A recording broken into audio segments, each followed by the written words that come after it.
तक अपने जीवन को नष्ट किया, शास्त्र विमुख, वाणी विमुख, मनमानी आचरण किए। हे हरिजू कृपा करो, अब तक जो पीछे का हुआ उसे आप क्षमा कर दो और आगे ना हो ऐसी मेरे में सामर्थ्य दो। मैं नियम लूं कि आगे आपके विमुख कोई कार्य, पाप आचरण, अधर्माचरण, शास्त्र विमुख, गुरुवाणी विमुख हम कोई आचरण न करें। जो हमारे शास्त्र करें, जो हमारे गुरुदेव कह रहे हैं उसके विपरीत हम कभी न चले। पर धिक्कार है हमारे मन बुद्धि को, वो हमको विपरीत ही चलाना चाहते हैं। भगवान की कृपा से सत्संग मिला, सत्संग से हमारे अंदर विवेक जागा। अब मैं जाग चुका हूं, अब बिस्तर नहीं बिछाऊंगा पापाचरण वाले, अब नहीं सोऊंगा इस अज्ञान की निशा में, अज्ञान रूपी रात्रि में अब नहीं सोऊंगा। भगवान की कृपा से मैं जाग गया हूं, मुझे सत्संग मिल गया, शास्त्रों का स्वाध्याय, साधु संग। अब मैं जग चुका हूं, अब मैं पापाचरण नहीं करूंगा, अब मैं गलत आहार नहीं करूंगा, गलत आचरण नहीं करूंगा, गलत व्यवहार नहीं करूंगा किसी के साथ, क्योंकि भगवान की कृपा से अब मैं जग गया हूं। अभी तक सो रहा था मोह निद्रा में, अज्ञान में, अब नहीं सोऊंगा।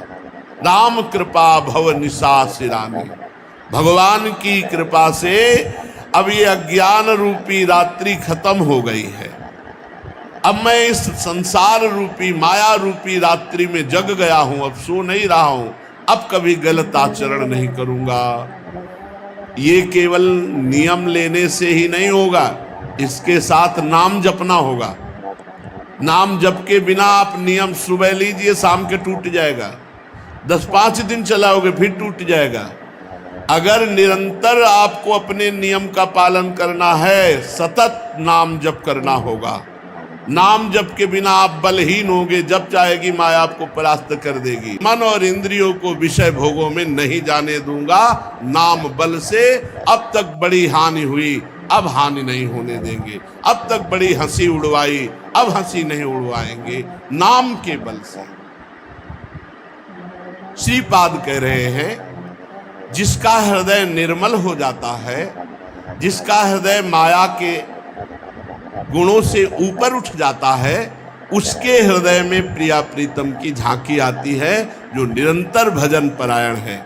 इसलिए शरीर से कोई पापाचरण ना होने पावे, वाणी से किसी की निंदा ना होने पावे, और मन से निरंतर अपने इष्ट देव का नाम जप करो तो इस परमार्थ साधन पर आगे बढ़ जाओगे। जो लोग अपनी जबान को दूसरों का मांस खवाने में, अच्छे अच्छे पदार्थ खवाने में लगाए हुए हैं, ये साधक नहीं है, ये तो केवल मनोरंजन कर रहे हैं। जो दूसरों के मांस का भक्षण करते हैं, चाहे वो कहाँ कहीं भी कोई भी हो, जो अपनी जबान को अच्छे अच्छे पदार्थ पवाते हैं, वो कोई भी हो, भजन में रुचि नहीं होगी। अंतर का भजन तभी चलेगा जब सतोगुणी भोजन पाओगे, सात्विक भोजन पाओगे, कम भोजन पाओगे।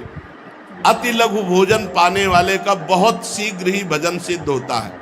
और ये जो प्याज, लहसुन, मांस, मछली, ये सब तमोगुणी भोजन, ये भजन में रुचि नहीं होने देता, ये एक तार भजन नहीं होने देता। इसके लिए सतोगुण चाहिए। सतोगुणी वस्त्र, सतोगुणी आहार, सतोगुणी जल, सतोगुणी व्यवहार, सतोगुणी शास्त्रों का स्वाध्याय, तभी आप गुणातीत अवस्था को प्राप्त होंगे। और गुणातीत ही परमेश्वर के परम पद को प्राप्त होता है।